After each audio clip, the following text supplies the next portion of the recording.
News update na naman po tayo ngayon mga ka-YouTube at mga ka-Facebook. Update po tayo sa naging pahayag at pagkondena ni Pangulong Bongbong Marcos sa panibagong panghaharas na ginawa ng China Coast Guard sa ating mga kasundaluhan o Philippine Navy na maghahatid ng supply sa BRP Sierra Madre sa Ayungin Shoal sa West Philippine Sea.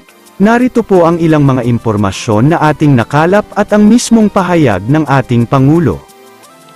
Maghahain ng protesta ang Pilipinas kaugnay sa panibagong insidente ng karahasan ng China Coast Guard sa mga barko ng Pilipinas sa West Philippine Sea. Ito ang inihayag ni Pangulong Ferdinand Marcos Jr. matapos muling mangharas at gumamit ng water cannon, gumawa ng mapanganib na maniobra at mangharang ang mga barko ng China, na nagresulta sa pagkasira ng isang patrol boat ng PCG sa Ayungin Shoal noong Martes.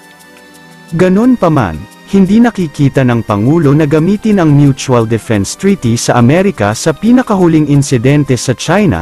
Sinabi ng Presidente na hindi maaring ipagkibit-balikat ang ginawa ng China Coast Guard, dahil 4 na personnel ng PCG ang nasugatan sa ginawang panghaharas ng China noong Martes sa Ayungin Shoal. Seryoso aniya ang insidente dahil mayroon ng mga Pilipinong nasaktan sa ginagawang pambubuli at panghaharas ng China Coast Guard sa West Philippine Sea. However, we continue to view with great alarm this continuing dangerous maneuvers and dangerous actions that are being done against our seamen, our Coast Guard, and this time, they damaged the cargo ship, and caused some injury to some of our seamen, and I think that we cannot view this in any way, but in the most serious way, dagdag ng Pangulo.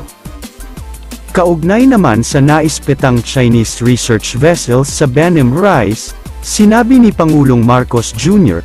na isa itong malinaw na panghihimasok ng China sa maritime territory ng Pilipinas at hindi dapat na ipagwalang bahala.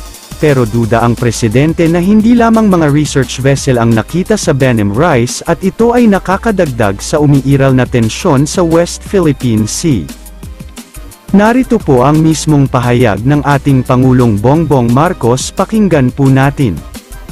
We continue to view with great alarm this continuing dangerous maneuvers and dangerous actions that are being done against our seamen, our Coast Guard, and in this time they damaged the cargo ship and caused some injury to some of our seamen. And I think that we cannot view this in any way but in the most serious way. I do not think that it is the time or the reason to invoke the Mutual Defense Treaty. However, we continue to view with great alarm this continuing dangerous maneuvers and dangerous actions. We will make our objections known and hope that we can continue to communicate to find a way